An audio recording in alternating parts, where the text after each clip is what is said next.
Magie divine, le monde du surnaturel.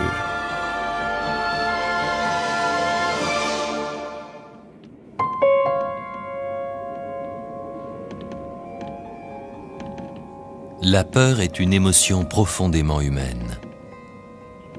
Lorsque la peur s'empare de nous, notre imagination essaie toujours de lui mettre un visage. Nous avons tous dû lutter contre des peurs irrationnelles, sans savoir quelle était la part de réalité et la part d'imaginaire.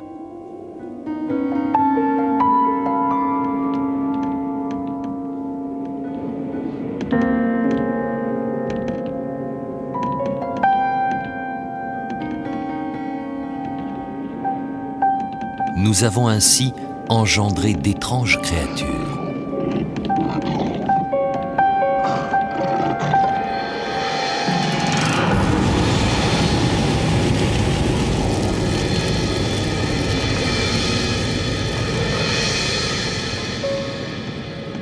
Les monstres mythiques.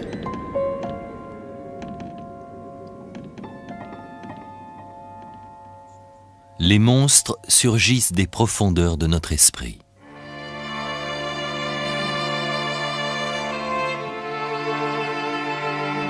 Lorsque les gens chassaient les loups-garous, qu'ils partaient à la recherche de monstres dans des pays lointains, ou bien qu'ils cherchaient désespérément à éloigner les vampires, ils ne faisaient que suivre une pulsion profondément humaine. Ils partaient aux sources de la peur originelle. La chasse aux monstres a une histoire aussi longue que celle de l'humanité, une histoire étrange, sombre et profonde. Les monstres sont les représentations des peurs primitives ancrées en chacun de nous. Pourtant, ces représentations n'ont pas toujours existé. Dans toute l'histoire de l'humanité, seuls les hommes de l'âge de pierre n'ont pas représenté de monstres dans leur art.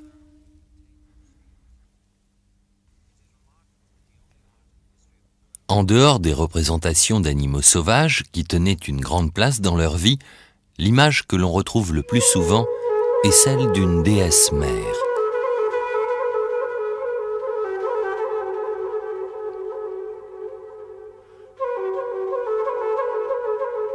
Une déesse mère qui semble incarner les forces originelles de la fécondité.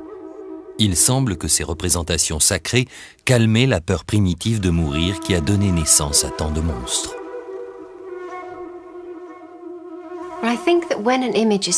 Quand une représentation est sacrée, en particulier les images de déesses ou de dieux, elle semble symboliser en même temps le pouvoir de vie et de mort. Ainsi, elle engendre une crainte respectueuse, pas seulement de la peur ou de l'espoir, mais le mélange des deux. Selon ce culte de la déesse mère, la mort faisait partie d'un cycle sans fin de fécondité et de renaissance. Elle n'était donc pas si terrifiante. La déesse mère donnait naissance à toute forme de vie sur Terre et pouvait également reprendre cette vie en son ventre maternel. Cette idée permettait d'avoir une image de la mort plutôt apaisante. Mais les nouvelles civilisations allaient abandonner le culte de la déesse mère. Il y a 5000 ans, au Moyen-Orient, une nouvelle conception des origines de la vie et de la mort voyait le jour.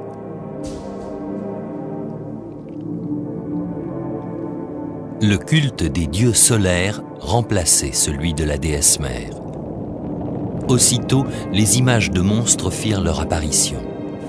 Comme si toutes les peurs, jusqu'alors ignorées, se déversaient soudain dans l'imagination des hommes en prenant la forme de monstres. Pour les prêtres babyloniens, la création du monde ne rimait plus avec sérénité ni fertilité. Ils imaginaient plutôt un combat violent avec un monstre primitif du chaos, le serpent Tiamat.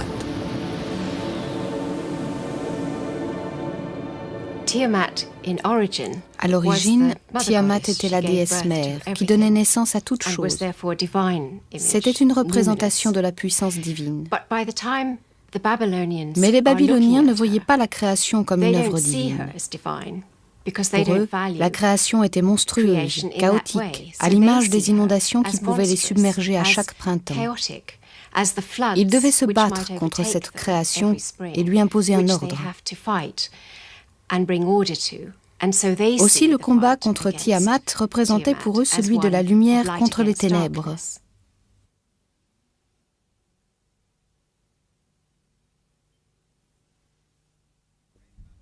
Le grand poème babylonien sur la création du monde, l'Enuma Elish, raconte le combat du dieu solaire Marduk contre Tiamat.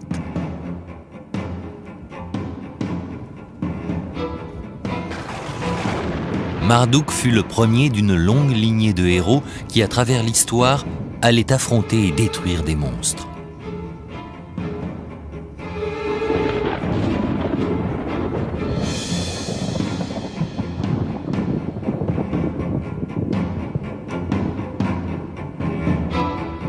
Marduk écrasa le crâne de Tiamat à coups de masse et fendit son corps en deux parties. Avec l'une d'elles, il fit le ciel, avec l'autre, la terre et la mer.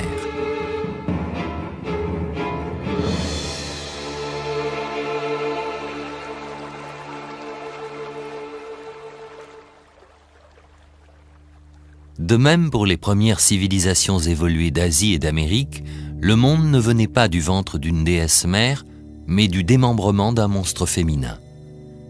Ce triomphe sur les monstres allait vite symboliser le triomphe de l'ordre sur le chaos, de l'esprit sur la matière, et enfin, du bien sur le mal.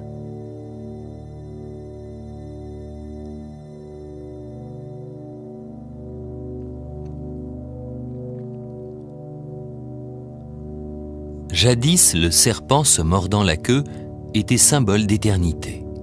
Avec les Hébreux de l'Antiquité, les serpents deviennent des monstres maléfiques. La coupe de Lagash est une image très ancienne, 2800 ans avant Jésus-Christ. Deux dragons forment une sorte de haie d'honneur au dieu Nigidzider, représenté par deux serpents enlacés.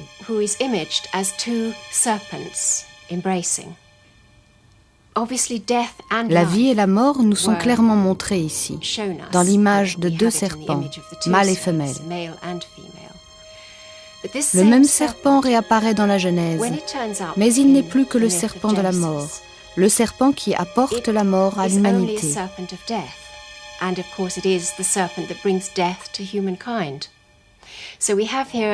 C'est un exemple parfait d'une représentation symbolique qui est passée de la beauté à la monstruosité. C'est au paradis que le premier vampire vit le jour, Lilith.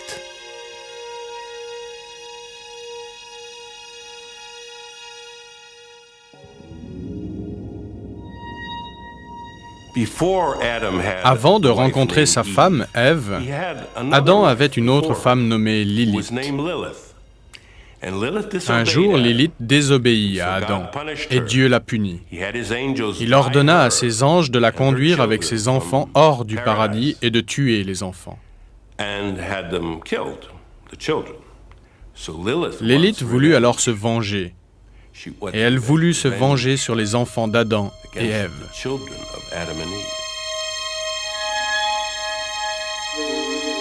Les Hébreux de l'Antiquité croyaient que Lilith portait des ailes et une queue de serpent et qu'elle venait la nuit pour sucer le sang de ses victimes inconscientes.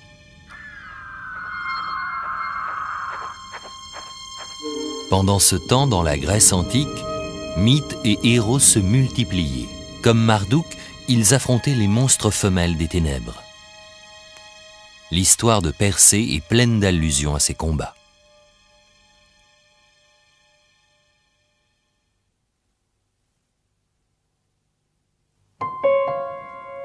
Persée, fils de Zeus et d'une mortelle, vivait à la cour du roi Polydectès. Le roi détestait Persée et voulait se débarrasser de lui. Connaissant l'orgueil du jeune homme et son goût des défis, le roi lui demanda la tête de Méduse, l'une des Gorgones.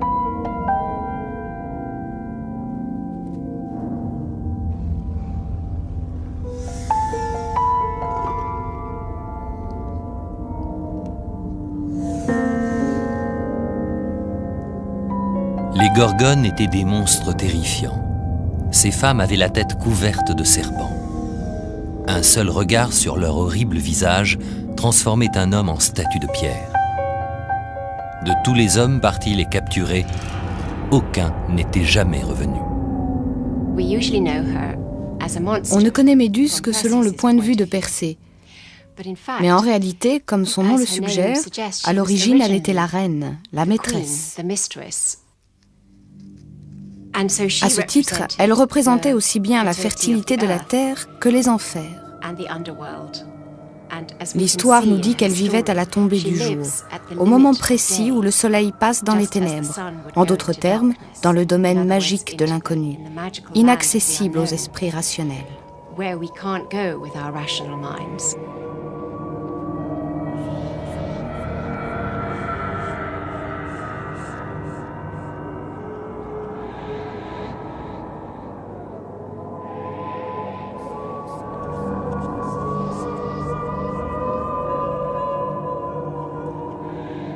Persée releva le défi qui l'aurait sûrement mené à la mort sans l'aide des dieux. Armé d'un bouclier en or poli que lui avait offert Athéna, la déesse de la sagesse, Persée se mit en route pour le monde crépusculaire des Gorgones. Il savait qu'avant toute chose, il ne devait jamais regarder la Gorgone en face.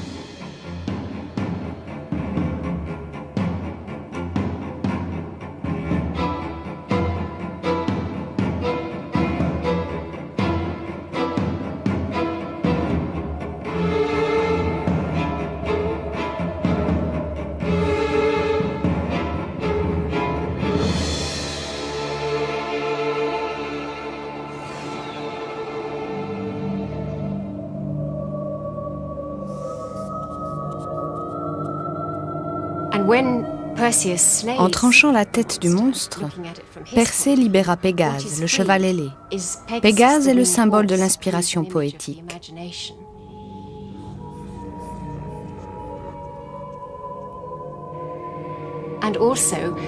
Le sang qui s'écoulait du cou de Méduse est parvenu au dieu de la médecine, Asclépios.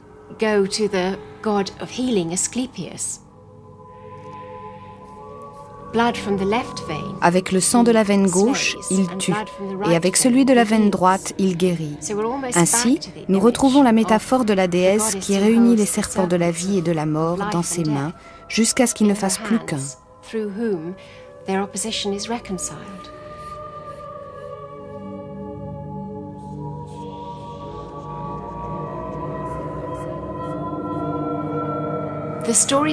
L'histoire de Persée et de la Gorgone est l'exemple même du mythe du héros. Persée doit quitter la société humaine et renoncer à ses pensées rationnelles pour entreprendre un voyage initiatique à la frontière du réel. Là, au plus profond de lui-même, il doit apprendre à surmonter sa propre peur, représentée dans son cas par un monstre, la Gorgone. Persée utilisa le bouclier d'Athéna comme un miroir, afin d'y regarder le reflet de la Gorgone sans la regarder en face. Cette métaphore nous montre qu'il est plus sage de ne pas affronter directement ses propres terreurs. C'est cette sagesse qui permit à Persée de prendre à la Gorgone le pouvoir de l'imagination et celui de la guérison. Le dragon est sans aucun doute le monstre le plus souvent terrassé par les héros. C'est un monstre universel, un serpent doté de pattes, d'ailes et qui crache du feu. Selon les populations, il symbolise différentes choses.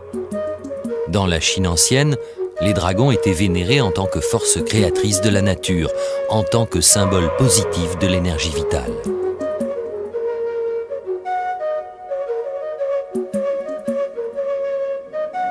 Dans la tradition occidentale, ils finirent par être associés comme Tiamat aux forces menaçantes du chaos et des ténèbres qu'il fallait vaincre à tout prix.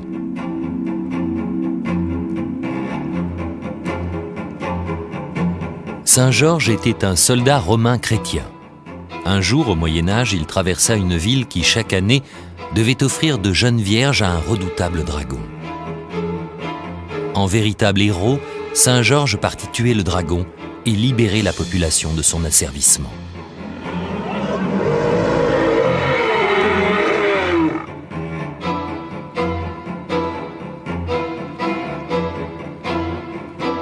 Pour l'Europe médiévale, constamment en guerre contre l'islam, la légende de Saint Georges et du dragon finit par symboliser le triomphe du christianisme sur le monde païen. Elle devint l'emblème des croisades qui voulaient faire de Jérusalem une ville chrétienne. L'image de la vertu chrétienne terrassant le dragon du monde musulman fut reproduite dans toute l'Europe.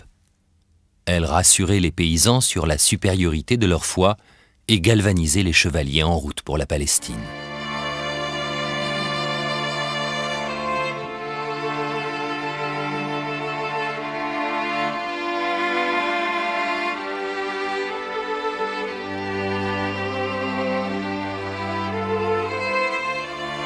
Cette légende rappelait à chacun que seul le Christ pouvait sauver le damné et le païen des dragons de l'enfer.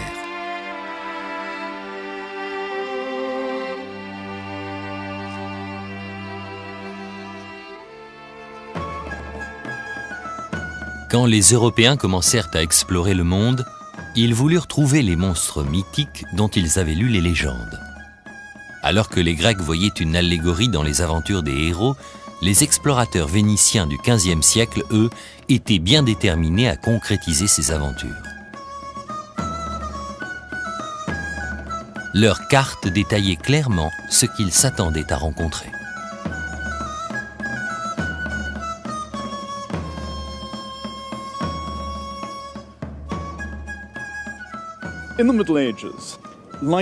Au Moyen-Âge, la vie était ordonnée verticalement selon la grande chaîne ou échelle de la création.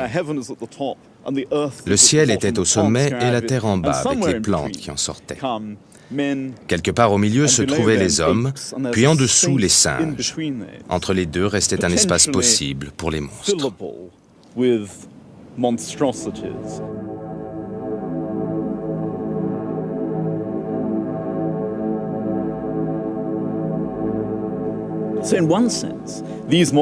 D'un côté, ces monstres se trouvaient à la frontière de la carte de l'humanité, dans ces recoins obscurs, comme les chaînons manquants de la création, entre l'homme et l'animal. De l'autre, ils avaient une situation géographique précise. Ils se trouvaient au-delà des terres qui n'avaient pas encore été explorées.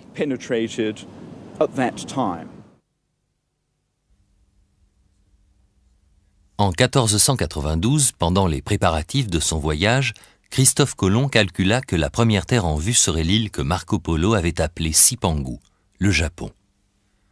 Ni Colomb, ni ses commanditaires, le roi et la reine d'Espagne, ne pouvaient imaginer le continent qui allait lui barrer la route.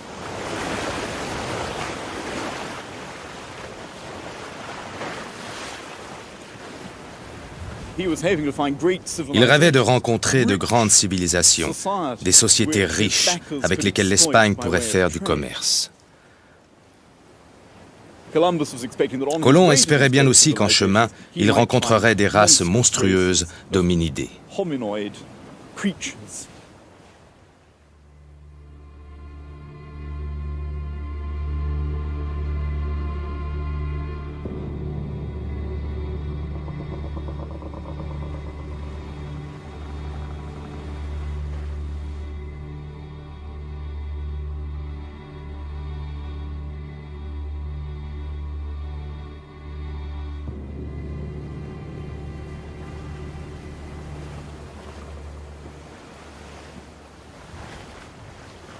L'Amérique fut une amère déception.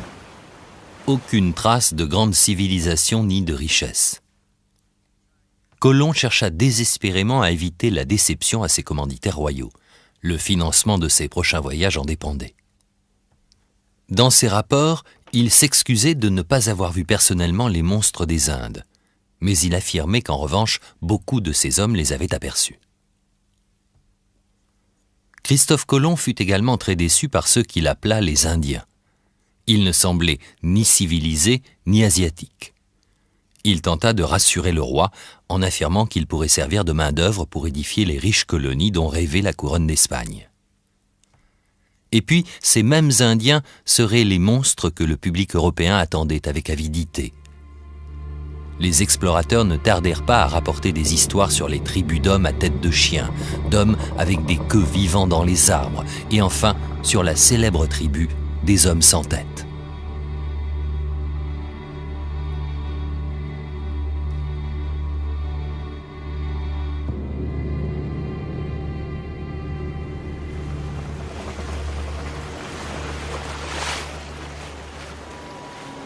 Après 3 voyages épuisants aux Antilles, Christophe Colomb fut gagné par la maladie, la fatigue et le sentiment humiliant de l'échec. Son entreprise était en ruine.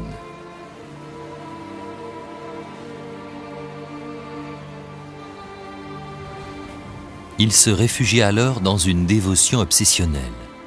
Il chercha et trouva dans la Bible des prophéties sur ses découvertes et se persuada qu'elles annonçaient la fin du monde. Il finit par dire que ces voyages étaient des croisades destinées à trouver un chemin vers Jérusalem en passant par l'ouest.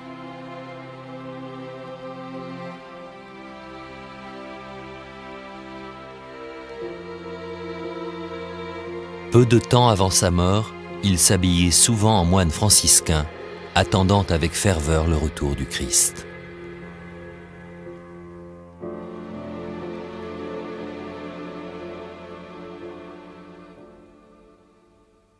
Les découvertes fantastiques en Amérique coïncident avec un changement des mentalités en Europe.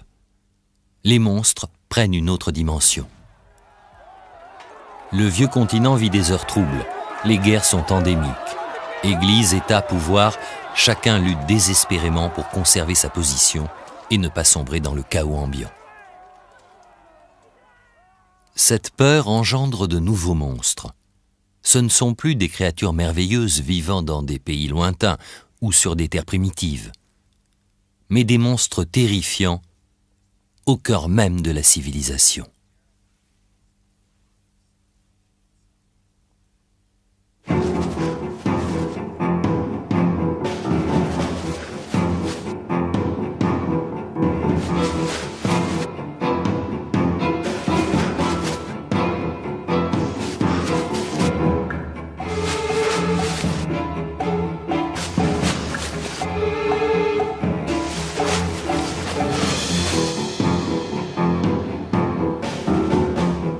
Au XVIe et XVIIe siècle, une étrange hystérie collective se répandit dans les régions montagneuses de l'Europe occidentale. Dans ces coins perdus, généralement tranquilles, les gens furent soudainement convaincus de l'existence d'êtres humains capables de se transformer en animaux. Les loups-garous étaient lâchés dans la nature.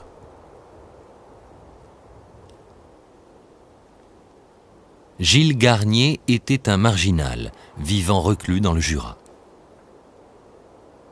En 1571, de nombreux enfants disparurent dans le coin. Enfin, en 1573, on rapporta qu'un loup ressemblant à Garnier avait été vu en train d'attaquer une petite fille. Terrifiée, la population locale organisa une chasse.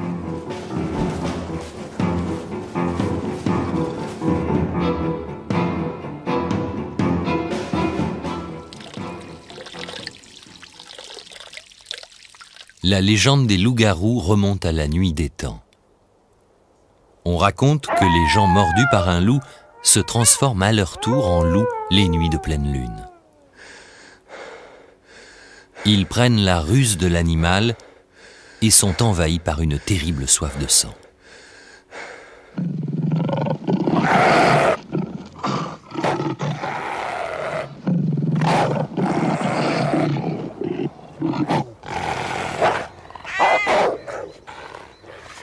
Le loup, l'un des derniers prédateurs d'Europe, devint le symbole de la sauvagerie bestiale dont l'homme est si souvent capable.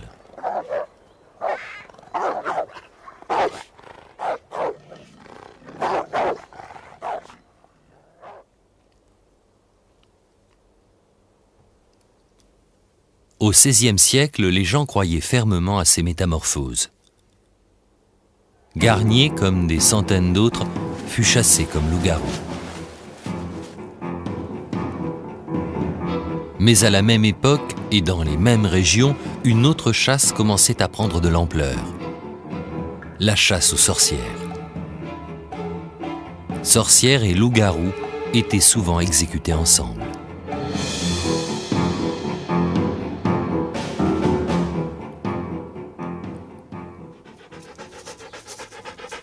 Le fait que des humains puissent se transformer en animaux n'a pas toujours été considéré comme terrifiant.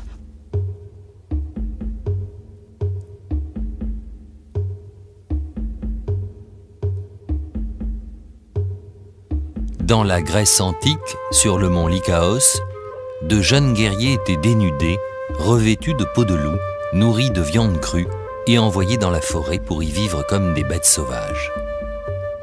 Ces rites initiatiques leur servaient à utiliser la nature animale dans la guerre et dans la chasse.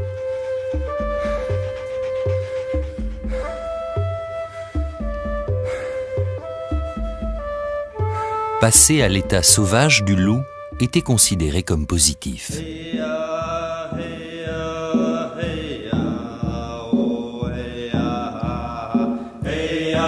D'autres sociétés également ne voyaient pas l'union de la nature humaine avec celle de l'animal comme monstrueuse, mais plutôt bénéfique et nécessaire. Sur la côte nord-ouest de l'Amérique, les cérémonies des Indiens Kwakiutl mettaient en scène ces croisements entre l'homme et l'animal. Cela faisait partie de l'échange avec la nature dont leur vie dépendait.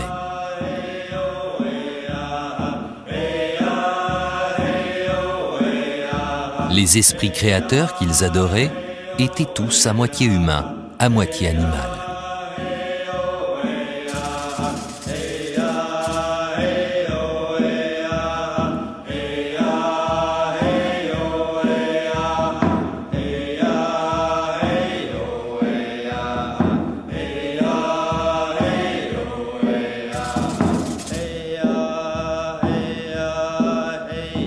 En Europe, en revanche, toute forme de croisement homme-animal était considérée comme l'œuvre du démon.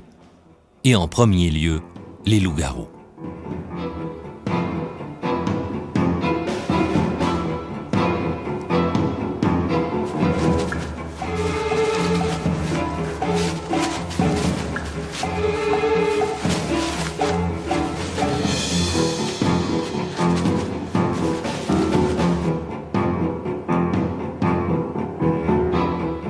Sous la torture, Gilles Garnier reconnut pouvoir se transformer en loup-garou à volonté. Et il avoua même avoir mangé un grand nombre de petits-enfants. En décembre 1573, il fut brûlé vif sur le bûcher.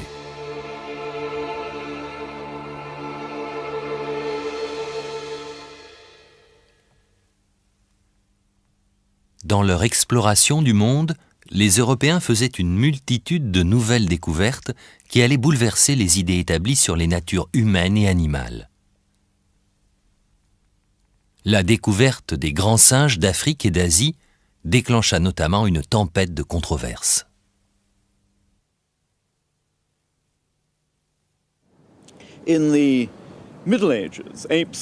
Au Moyen-Âge, on considérait généralement les singes comme une espèce dégénérée de la race humaine, une sorte de créature qui aurait perdu son humanité en rejetant les règles de la civilisation et en s'adonnant au péché.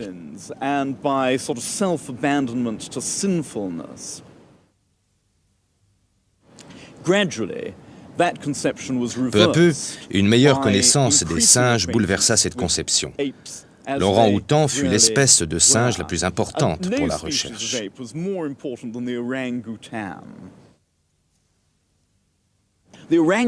Il était l'incarnation, en quelque sorte, de cet être que l'homme avait longtemps imaginé. Et on commença à débattre si l'orang-outan pouvait être le fameux chaînon manquant de l'humanité, s'il appartenait à l'espèce humaine ou à l'espèce animale. Jusqu'à la fin du XVIIIe siècle, de nombreuses théories défendirent l'humanité de l'orang-outan. Au début du XIXe siècle, le romancier Thomas Love Peacock écrivit même un roman satirique, dont le héros était un orang-outan. Celui-ci avait toutes les facultés, sauf celle de parler. Cela ne l'empêcha pas de se bâtir une réputation de grand penseur et de se faire élire au Parlement.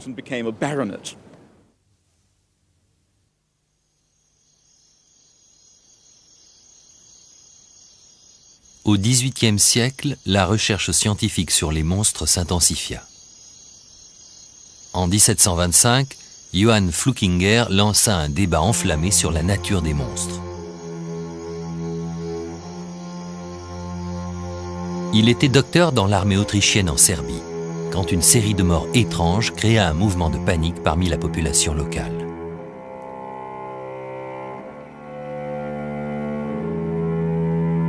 Il questionna les villageois. Tous racontaient la même histoire, une maladie étrange qu'ils n'avaient encore jamais vue. Avant de mourir, toutes les victimes affirmaient avoir reçu la visite nocturne d'un paysan du coin, Arno Paolé.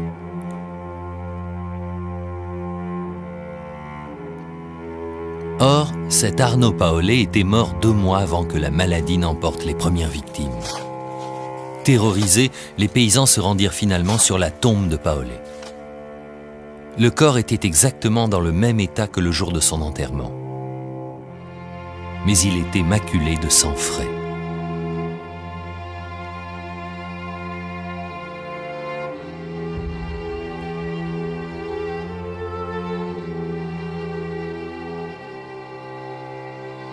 Flukinger fit un rapport qui provoqua une vive sensation. Pour la première fois, la science faisait état d'un monstre alors qu'elle n'avait jusqu'alors jamais pris au sérieux ce genre de phénomène.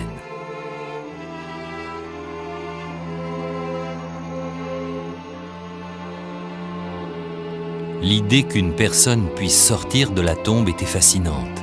Et si la mort n'était pas le point final, le mythe du mort-vivant allait gagner l'Europe.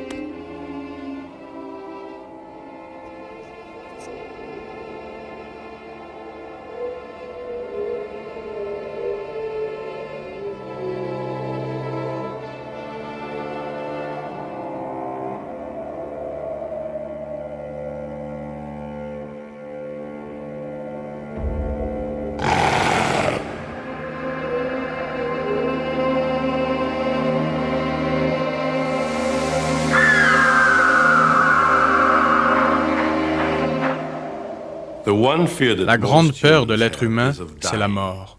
Si vous aimez vraiment la vie, et la plupart d'entre nous l'aiment, vous voulez vivre éternellement. Voici quelqu'un qui vous promet une immortalité du corps. L'ennui, c'est le prix à payer pour cette immortalité. Vous devez devenir un parasite.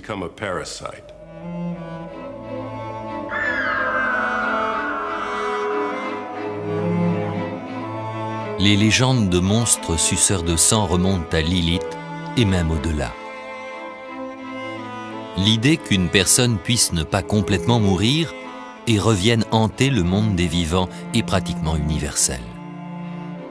Les vampires évoqués par Flukinger ne sont jamais des étrangers élégants et aristocrates. Ce sont des gens du coin, morts récemment, qui reviennent pour emporter leurs proches avec eux.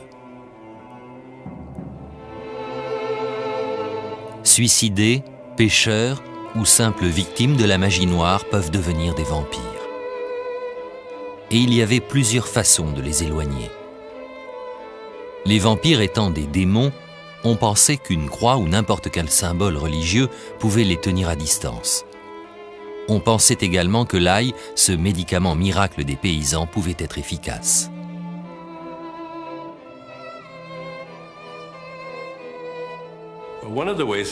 Vous pouvez aussi prendre des graines de pavot et les disperser sur la route, entre les cimetières et le village. Le vampire adore compter. C'est une véritable obsession chez lui.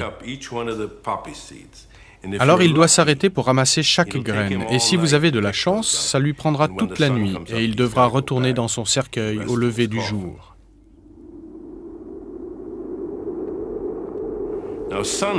Mais la lumière du jour ne tue pas un vampire, comme on le voit dans certains films. C'est seulement un moment où les pouvoirs du vampire sont diminués.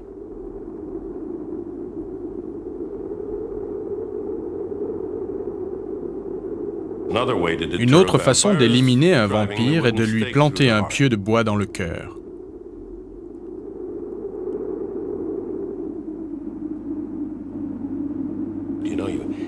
Vous devez enfoncer le pieu jusque dans la terre et par précaution, au cas où un imbécile passerait par là et retirerait le pieu, vous devez brûler le corps.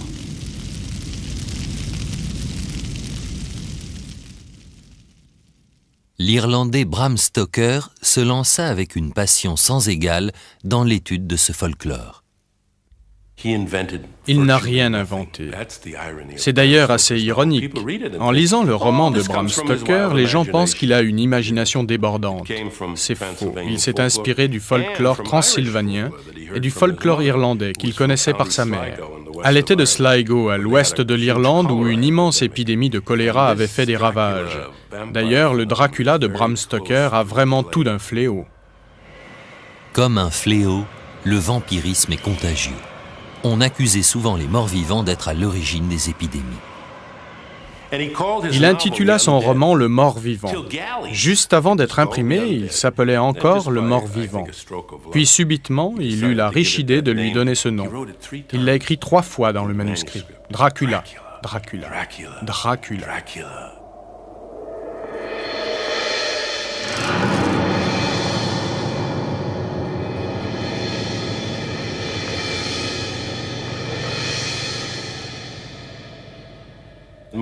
Presque tout le monde est fasciné par Dracula parce qu'en fait, il représente une personne qui sait exactement ce qu'elle veut et qui n'a aucun problème de conscience sur les moyens de l'obtenir. Il a quelque chose du prédateur et cela séduit certaines personnes. Il est déterminé, agressif, dominateur et il veut vivre pour l'éternité.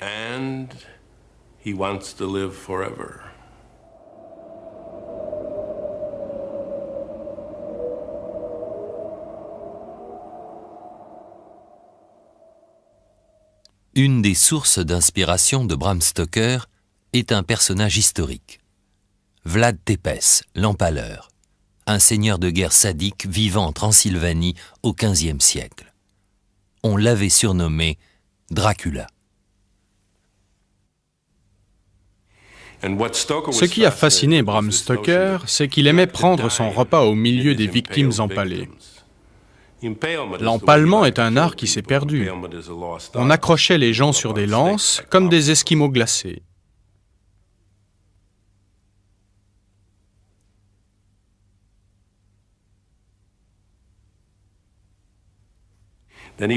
Ensuite, il récoltait le sang dans des bols, il prenait du pain, le trempait dans le sang et le lapait à grand bruit.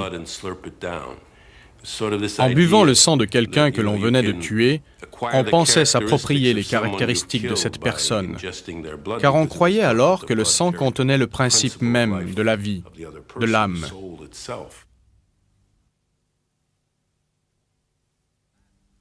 Vlad Dracula a fourni à Stoker l'idée du cruel aristocrate ainsi que le lieu du drame, la Transylvanie.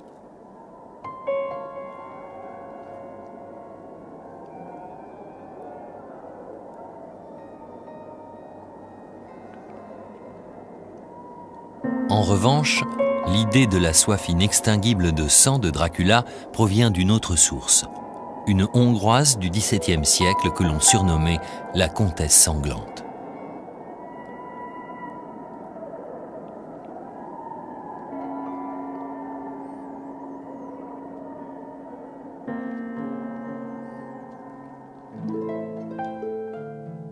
Elisabeth Báthory était issue de l'une des familles les plus célèbres et les plus puissantes de Hongrie.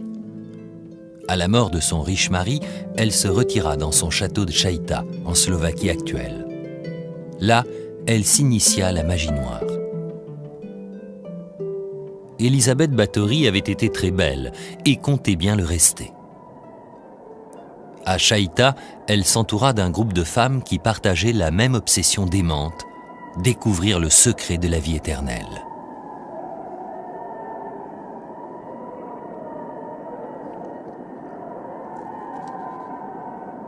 Le sang de jeunes vierges leur parut la solution.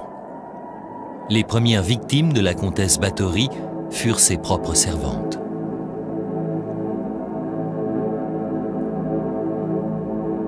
Puis elle envoya ses serviteurs battre la campagne à la recherche de jeunes filles, avec ordre de les ramener par n'importe quel moyen dans sa chambre de torture.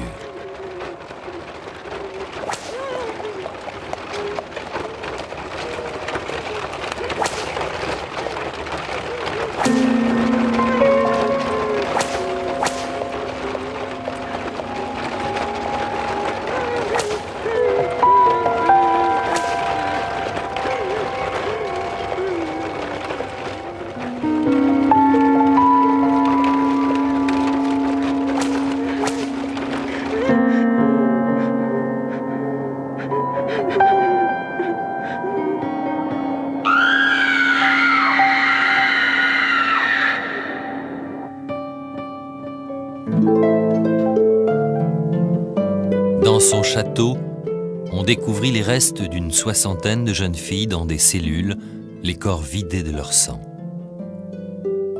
Une partie de ces corps avait été mangée. Comme elle était cousine du roi, elle échappa à l'exécution. Elle fut emmurée dans son château où elle mourut, seule et folle, 4 ans plus tard. Bram Stoker fut fasciné par cette soif de sang et cette obsession sacrilège de la vie éternelle.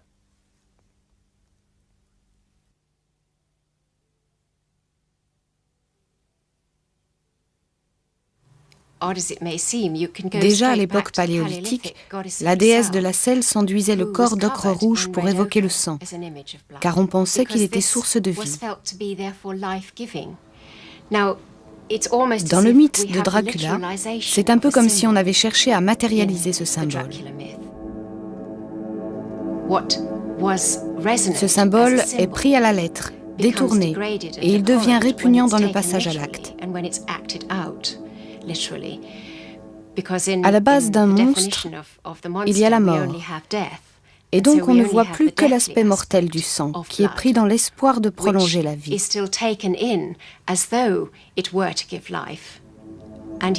De cette manière, la crainte, le respect, le sens sacré du sang est complètement profané.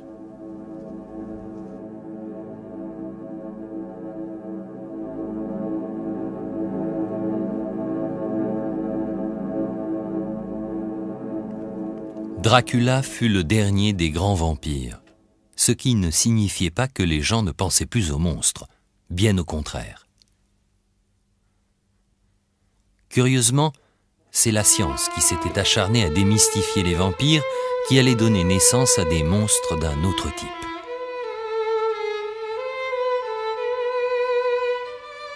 Grâce à la science, le docteur Frankenstein fait d'un assemblage de corps morts un monstre bien vivant. Cette volonté orgueilleuse d'intervenir sur les mystères de la nature n'engendra pas une créature merveilleuse, mais au contraire, un monstre tragique.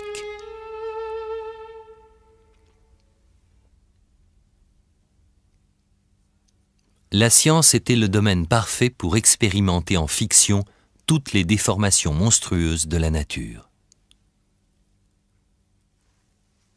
Au XIXe siècle, la forme naturelle la plus effrayante, la plus énigmatique, était la nature humaine.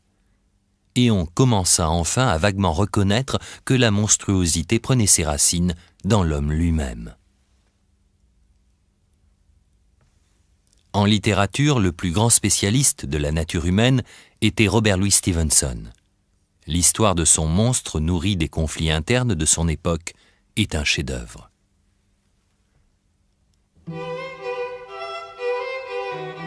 Jekyll est un jeune, brillant et ambitieux docteur de la bourgeoisie victorienne. Excessivement intelligent, il est obsédé par le conflit entre sa moralité et ses instincts primaires. Que se passerait-il si ces deux parties adverses de l'âme se trouvaient séparées dans deux identités distinctes ?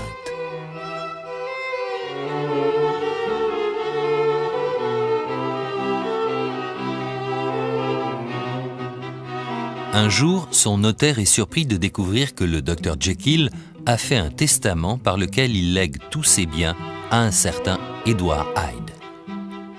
Hyde est une brute difforme et dénuée de toute conscience. Il remplit de terreur tous ceux qui l'approchent.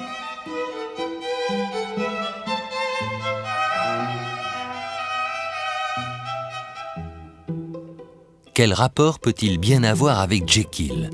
Ce Hyde amoral, vénal, sadique, menant une vie dépravée dans les quartiers populeux de Londres.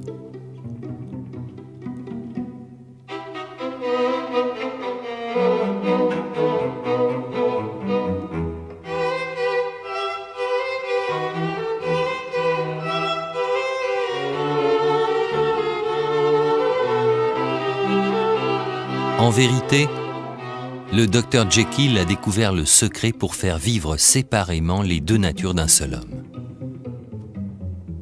Il a découvert une drogue inconnue et l'a expérimentée sur lui-même.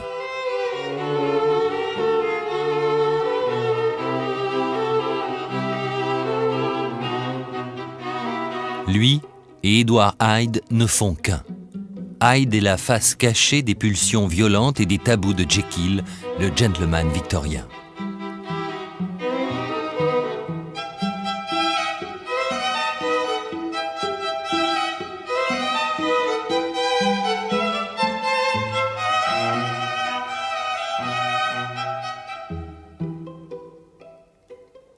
Le triomphe scientifique de Jekyll tourne vite au cauchemar.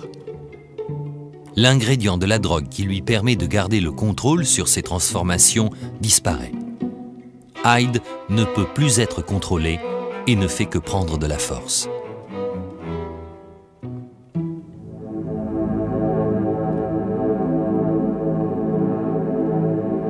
Jekyll, pendant ce temps, loin d'être libéré de la partie sombre de sa nature, s'effondre. Il réalise que la puissance de son esprit n'est rien sans l'énergie animale de Hyde. Et le seul moyen d'arrêter Hyde, le monstre, est de se tuer lui-même.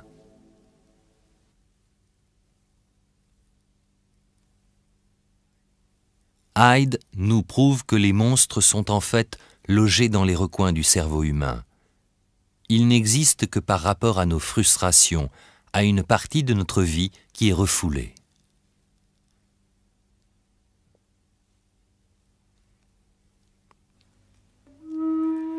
Les monstres sont l'image de quelque chose de vital, d'une force de vie qui aurait été perdue. C'est pourquoi dans l'Antiquité, les monstres n'étaient pas que des images de terreur. Ils évoquaient bien d'autres grandeurs. À l'origine, le mot monstre vient du latin monere, qui signifie avertir. Le monstre était donc un avertissement ou un présage divin, quelque chose de merveilleux qui éclairait le monde pour nous avertir de la présence du divin.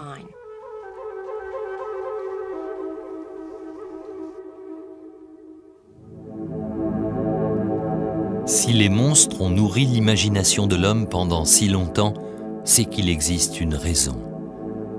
Ils peuvent nous terroriser comme la mort nous terrorise, ou bien notre propre barbarie. Mais ils peuvent également nous remplir d'une crainte respectueuse, celle-là même que nous ressentons face à l'inexplicable. L'humanité a besoin de ces monstres. Comme le découvre le docteur Jekyll, si nous tentons de leur échapper, ils deviennent encore plus terrifiants. On ne peut pas échapper à la confrontation avec les monstres. L'histoire des monstres, c'est l'histoire de l'homme qui lutte pour connaître enfin sa face cachée.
Presque tout le monde est fasciné par Dracula parce qu'en fait, il représente une personne qui sait exactement ce qu'elle veut et qui n'a aucun problème de conscience sur les moyens de l'obtenir. Il a quelque chose du prédateur et cela séduit certaines personnes. Il est déterminé, agressif, dominateur et il veut vivre pour l'éternité.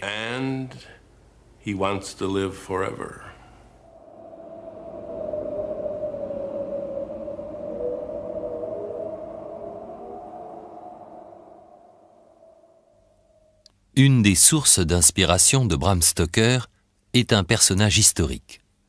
Vlad Tepes, l'Empaleur, un seigneur de guerre sadique vivant en Transylvanie au XVe siècle. On l'avait surnommé Dracula. Ce qui a fasciné Bram Stoker, c'est qu'il aimait prendre son repas au milieu des victimes empalées. L'empalement est un art qui s'est perdu. On accrochait les gens sur des lances comme des esquimaux glacés.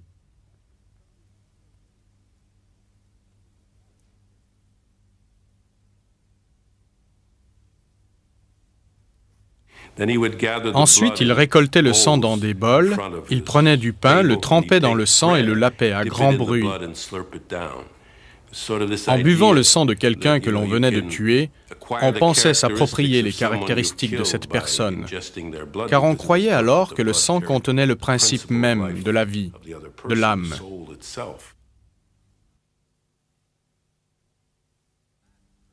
Vlad Dracula a fourni à Stoker l'idée du cruel aristocrate ainsi que le lieu du drame, la Transylvanie.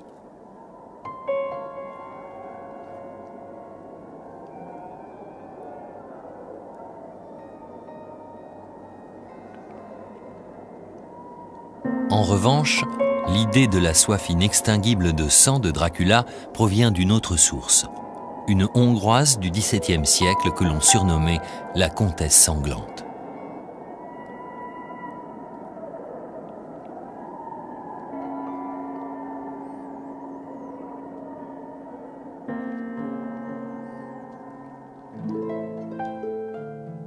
Elisabeth Báthory était issue de l'une des familles les plus célèbres et les plus puissantes de Hongrie. À la mort de son riche mari, elle se retira dans son château de Chajta, en Slovaquie actuelle. Là, elle s'initia à la magie noire. Elisabeth Báthory avait été très belle à l'enfer.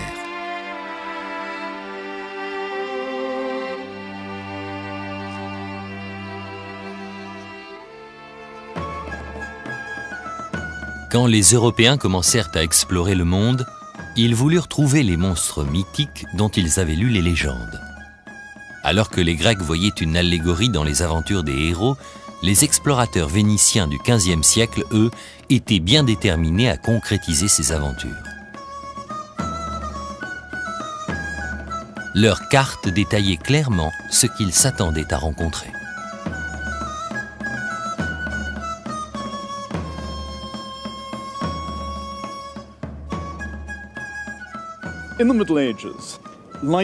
Au Moyen-Âge, la vie était ordonnée verticalement selon la grande chaîne ou échelle de la création.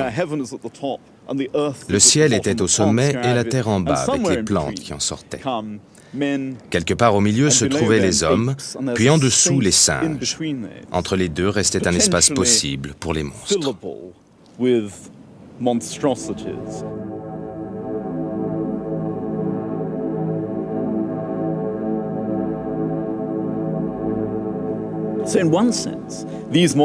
D'un côté, ces monstres se trouvaient à la frontière de la carte de l'humanité, dans ces recoins obscurs, comme les chaînons manquants de la création, entre l'homme et l'animal. De l'autre, ils avaient une situation géographique précise. Ils se trouvaient au-delà des terres qui n'avaient pas encore été explorées.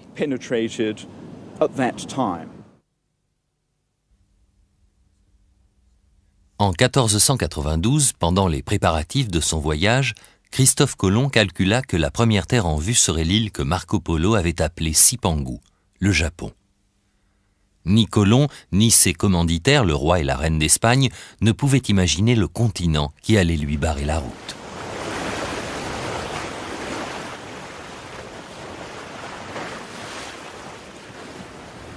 Il rêvait de rencontrer de grandes civilisations, des sociétés riches avec lesquelles l'Espagne pourrait faire du commerce. Colomb espérait bien aussi qu'en chemin, il rencontrerait des races monstrueuses d'hominidés.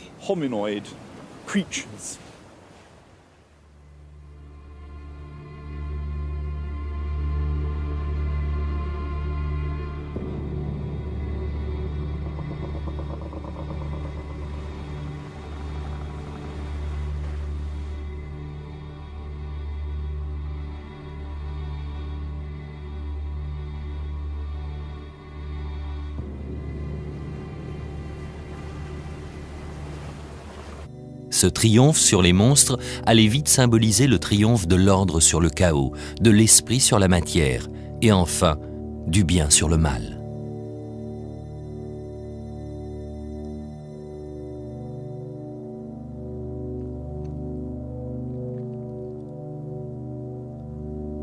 Jadis, le serpent se mordant la queue était symbole d'éternité.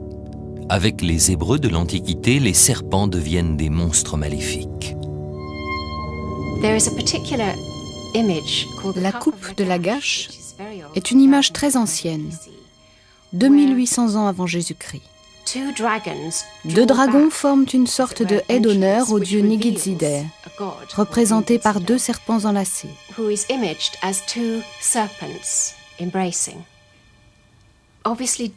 La vie et la mort nous sont clairement montrées ici, dans l'image de deux serpents, mâle et femelle. Le même serpent réapparaît dans la Genèse, mais il n'est plus que le serpent de la mort, le serpent qui apporte la mort à l'humanité.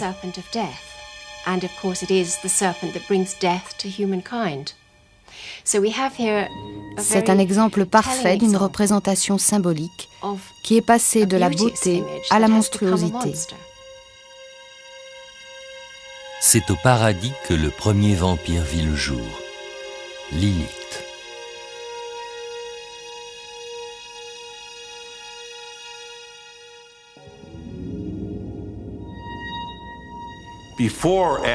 Avant de rencontrer sa femme, Ève, Adam avait une autre femme nommée Lilith. Un jour, Lilith désobéit à Adam et Dieu la punit. Il ordonna à ses anges de la conduire avec ses enfants hors du paradis et de tuer les enfants. Lilith voulut alors se venger. Et elle voulut se venger sur les enfants d'Adam et Ève.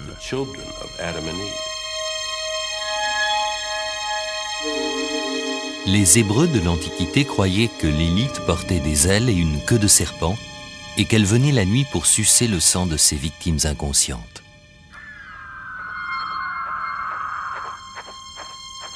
Pendant ce temps, dans la Grèce antique, mythes et héros se multipliaient. Comme Marduk, ils affrontaient les monstres femelles des ténèbres. L'histoire de Persée est pleine d'allusions à ces combats.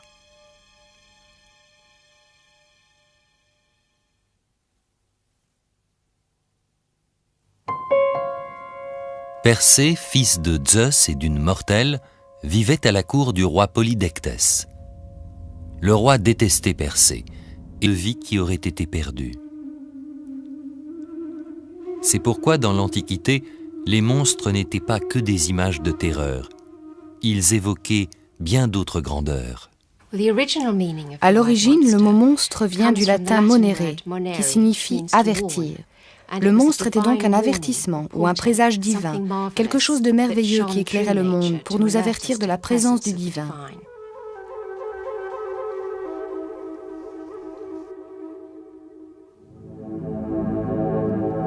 Si les monstres ont nourri l'imagination de l'homme pendant si longtemps, c'est qu'il existe une raison. Ils peuvent nous terroriser comme la mort nous terrorise, ou bien notre propre barbarie. Mais ils peuvent également nous remplir d'une crainte respectueuse, celle-là même que nous ressentons face à l'inexplicable. L'humanité a besoin de ces monstres. Comme le découvre le docteur Jekyll, si nous tentons de leur échapper, ils deviennent encore plus terrifiants. On ne peut pas échapper à la confrontation avec les monstres. L'histoire des monstres, c'est l'histoire de l'homme qui lutte pour connaître enfin sa face cachée.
Peu de temps avant sa mort, il s'habillait souvent en moine franciscain, attendant avec ferveur le retour du Christ.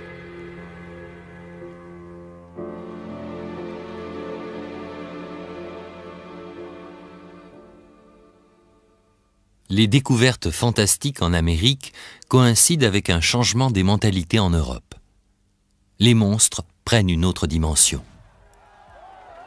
Le vieux continent vit des heures troubles. Les guerres sont endémiques. Église, État, pouvoir, chacun lutte désespérément pour conserver sa position et ne pas sombrer dans le chaos ambiant. Cette peur engendre de nouveaux monstres. Ce ne sont plus des créatures merveilleuses vivant dans des pays lointains ou sur des terres primitives, mais des monstres terrifiants au cœur même de la civilisation.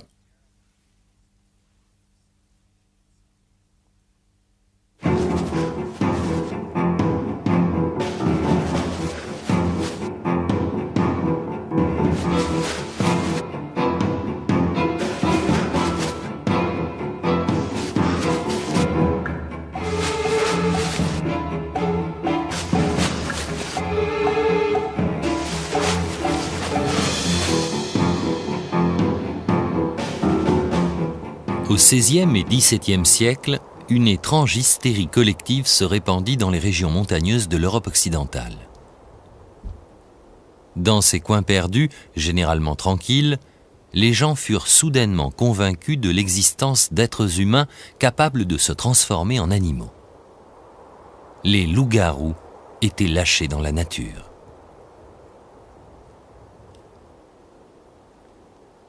Gilles Garnier était un marginal, vivant reclus dans le Jura.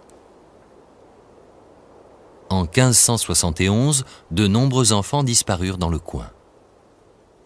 Enfin, en 1573, on rapporta qu'un loup ressemblant à Garnier avait été vu en train d'attaquer une petite fille. Terrifiée, la population locale organisa une chasse.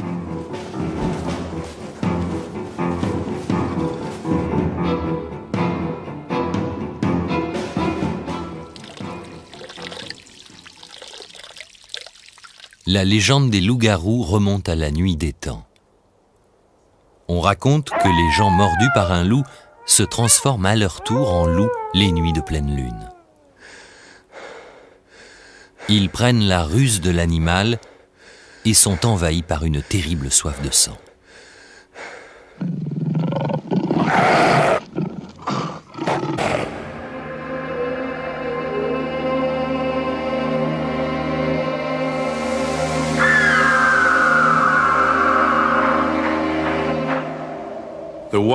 La grande peur de l'être humain, c'est la mort. Si vous aimez vraiment la vie, et la plupart d'entre nous l'aiment, vous voulez vivre éternellement. Voici quelqu'un qui vous promet une immortalité du corps. L'ennui, c'est le prix à payer pour cette immortalité. Vous devez devenir un parasite.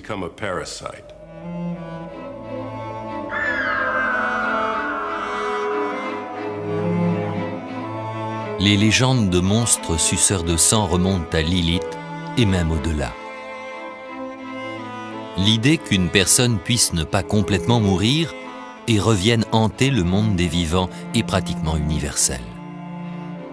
Les vampires évoqués par Flukinger ne sont jamais des étrangers élégants et aristocrates. Ce sont des gens du coin, morts récemment, qui reviennent pour emporter leurs proches avec eux. Suicidés, pêcheurs ou simples victimes de la magie noire peuvent devenir des vampires. Et il y avait plusieurs façons de les éloigner. Les vampires étant des démons, on pensait qu'une croix ou n'importe quel symbole religieux pouvait les tenir à distance. On pensait également que l'ail, ce médicament miracle des paysans, pouvait être efficace.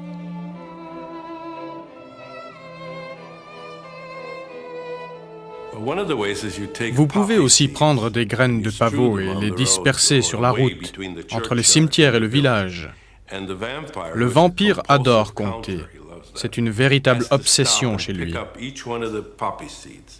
Alors il doit s'arrêter pour ramasser chaque graine, et si vous avez de la chance, ça lui prendra toute la nuit, et il devra retourner dans son cercueil au lever du jour.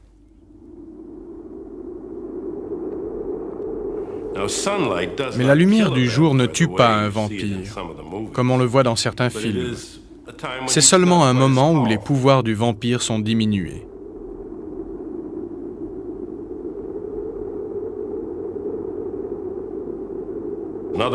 Une autre façon d'éliminer un vampire est de lui planter un pieu de bois dans le cœur.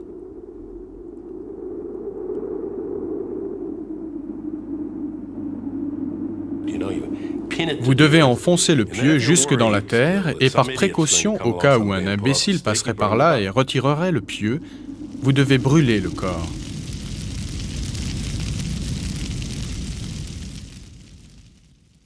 L'Irlandais Bram Stoker se lança avec une passion sans égale dans l'étude de ce folklore. De pleine lune. Ils prennent la ruse de l'animal et sont envahis par une terrible soif de sang.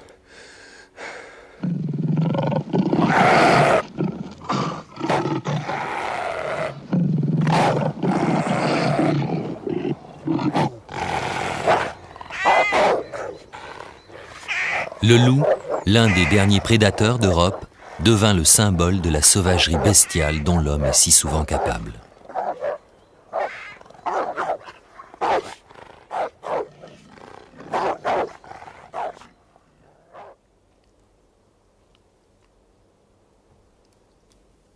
Au XVIe siècle, les gens croyaient fermement à ces métamorphoses. Garnier, comme des centaines d'autres, fut chassé comme loup-garou. Mais à la même époque et dans les mêmes régions, une autre chasse commençait à prendre de l'ampleur. La chasse aux sorcières. Sorcières et loups-garous étaient souvent exécutés ensemble.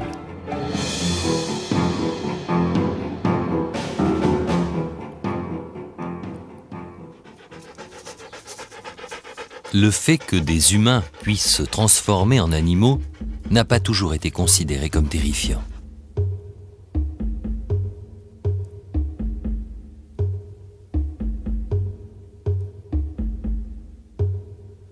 Dans la Grèce antique, sur le mont Lycaos, de jeunes guerriers étaient dénudés, revêtus de peau de loup, nourris de viande crue et envoyés dans la forêt pour y vivre comme des bêtes sauvages. Ces rites initiatiques leur servaient à utiliser la nature animale dans la guerre et dans la chasse.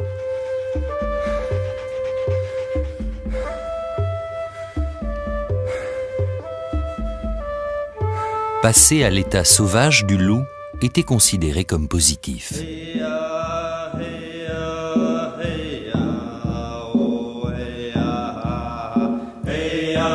D'autres sociétés également ne voyaient pas l'union de la nature humaine avec celle de l'animal comme monstrueuse, mais plutôt bénéfique et nécessaire. Sur la côte nord-ouest de l'Amérique, les cérémonies des Indiens Kwakiutl mettaient en scène ces croisements entre l'homme et l'animal. Cela faisait partie de l'échange avec la nature dont leur vie dépendait.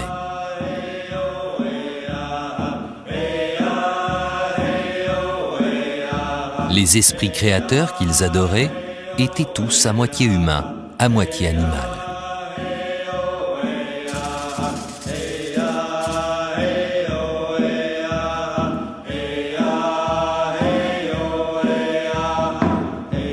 Les gens sur des lances, comme des Esquimaux glacés.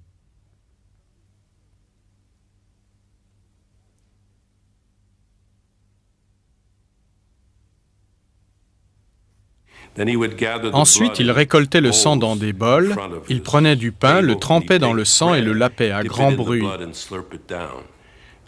En buvant le sang de quelqu'un que l'on venait de tuer, on pensait s'approprier les caractéristiques de cette personne, car on croyait alors que le sang contenait le principe même de la vie, de l'âme.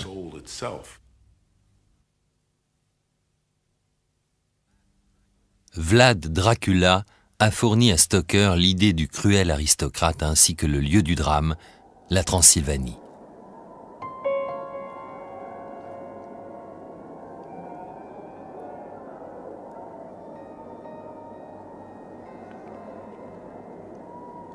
En revanche, l'idée de la soif inextinguible de sang de Dracula provient d'une autre source, une Hongroise du XVIIe siècle que l'on surnommait la Comtesse sanglante.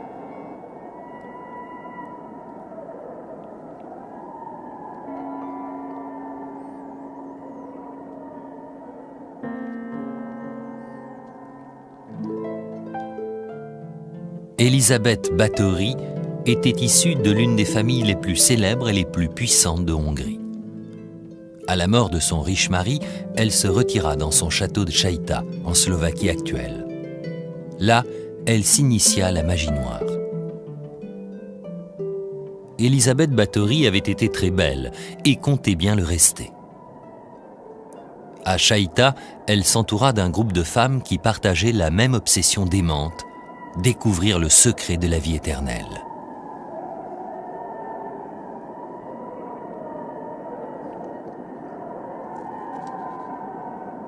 Le sang de jeunes vierges leur parut la solution. Les premières victimes de la comtesse Báthory furent ses propres servantes.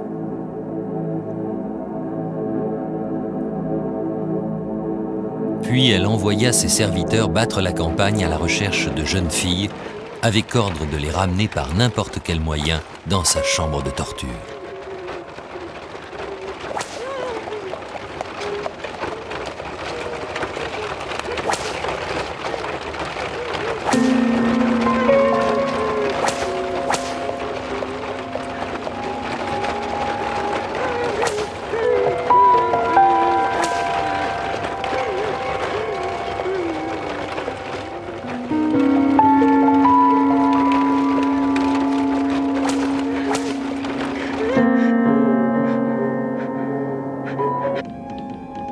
Nous avons tous dû lutter contre des peurs irrationnelles, sans savoir quelle était la part de réalité et la part d'imaginaire.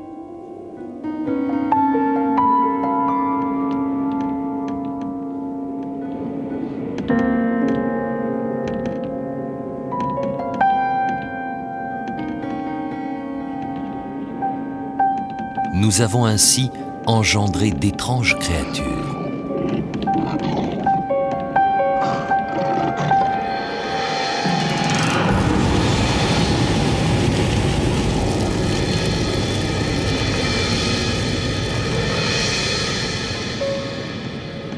Les monstres mythiques.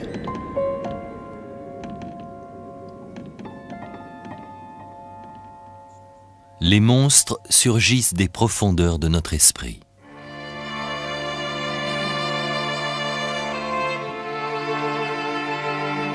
Lorsque les gens chassaient les loups-garous, qu'ils partaient à la recherche de monstres dans des pays lointains, ou bien qu'ils cherchaient désespérément à éloigner les vampires, ils ne faisaient que suivre une pulsion profondément humaine, il partait aux sources de la peur originelle. La chasse aux monstres a une histoire aussi longue que celle de l'humanité, une histoire étrange, sombre et profonde. Les monstres sont les représentations des peurs primitives ancrées en chacun de nous. Pourtant, ces représentations n'ont pas toujours existé. Dans toute l'histoire de l'humanité, seuls les hommes de l'âge de pierre n'ont pas représenté de monstres dans leur art.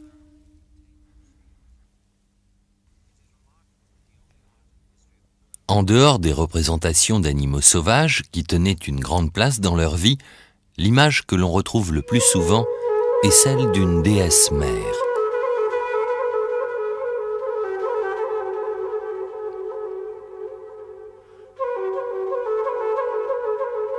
Une déesse mère qui semble incarner les forces originelles de la fécondité. Il semble que ces représentations sacrées calmaient la peur primitive de mourir qui a donné naissance à tant de monstres.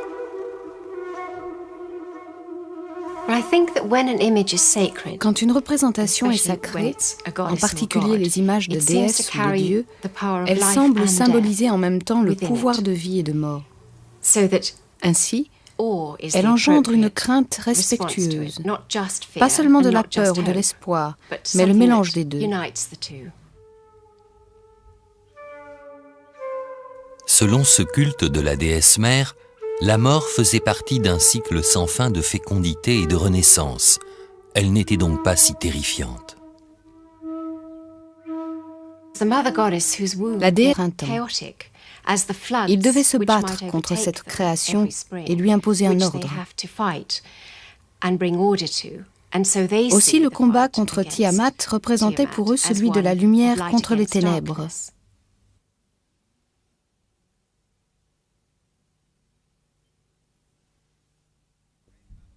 Le grand poème babylonien sur la création du monde, l'Enuma Elish, raconte le combat du dieu solaire Marduk contre Tiamat.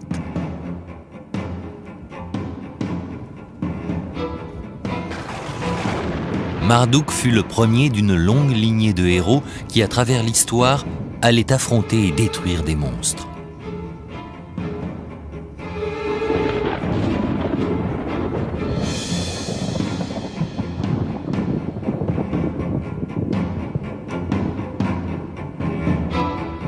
Marduk écrasa le crâne de Tiamat à coups de masse et fendit son corps en deux parties. Avec l'une d'elles, il fit le ciel, avec l'autre, la terre et la mer.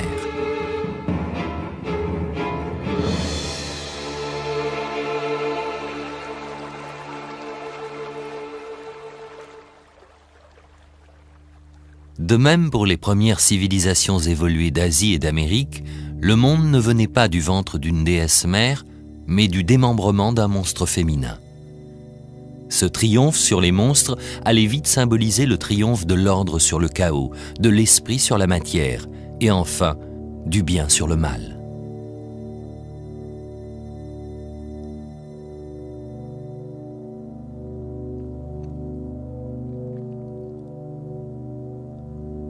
Jadis, le serpent se mordant la queue était symbole d'éternité. Avec les Hébreux de l'Antiquité, les serpents deviennent des monstres maléfiques. La coupe de Lagash est une image très ancienne, 2800 ans avant Jésus-Christ. Deux dragons forment une sorte de haie d'honneur au dieu Nigidzider, représenté par deux serpents enlacés.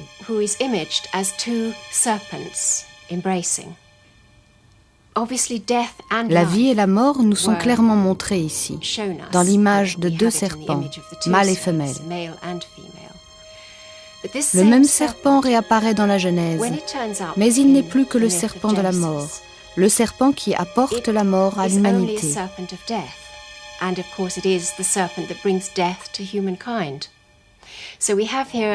C'est un exemple parfait d'une représentation symbolique qui est passée de la beauté à la monstruosité. C'est au paradis que le premier vampire vit le jour. Prouve que les monstres sont en fait logés dans les recoins du cerveau humain. Ils n'existent que par rapport à nos frustrations, à une partie de notre vie qui est refoulée.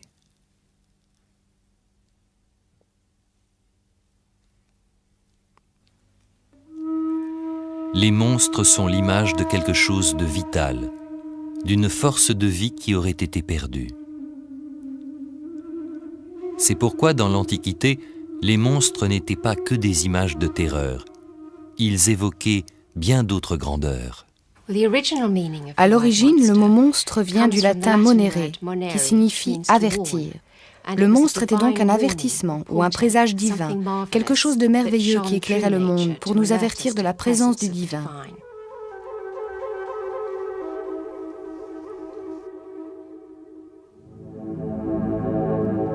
Si les monstres ont nourri l'imagination de l'homme pendant si longtemps, c'est qu'il existe une raison. Ils peuvent nous terroriser comme la mort nous terrorise, ou bien notre propre barbarie. Mais ils peuvent également nous remplir d'une crainte respectueuse, celle-là même que nous ressentons face à l'inexplicable. L'humanité a besoin de ces monstres. Comme le découvre le Dr Jekyll, si nous tentons de leur échapper, ils deviennent encore plus terrifiants. On ne peut pas échapper à la confrontation avec les monstres. L'histoire des monstres, c'est l'histoire de l'homme qui lutte pour connaître enfin sa face cachée.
Au XVIe et XVIIe siècle, une étrange hystérie collective se répandit dans les régions montagneuses de l'Europe occidentale.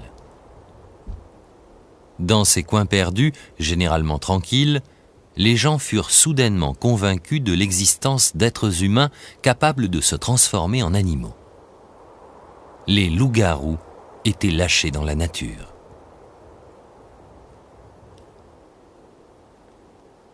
Gilles Garnier était un marginal, vivant reclus dans le Jura. En 1571, de nombreux enfants disparurent dans le coin. Enfin, en 1573, on rapporta qu'un loup ressemblant à Garnier avait été vu en train d'attaquer une petite fille. Terrifiée, la population locale organisa une chasse.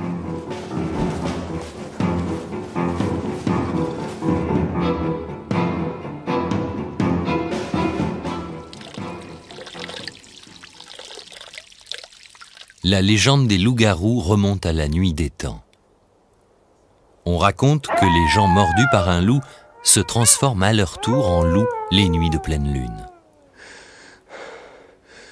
Ils prennent la ruse de l'animal et sont envahis par une terrible soif de sang.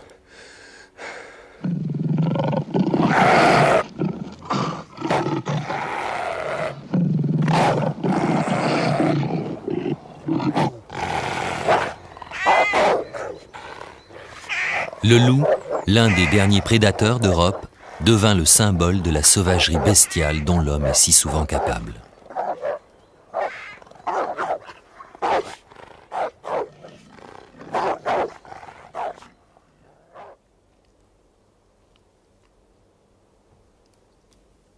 Au XVIe siècle, les gens croyaient fermement à ces métamorphoses. Garnier, comme des centaines d'autres, fut chassé comme loup-garou. Mais à la même époque et dans les mêmes régions, une autre chasse commençait à prendre de l'ampleur. La chasse aux sorcières. Sorcières et loups-garous étaient souvent exécutés ensemble.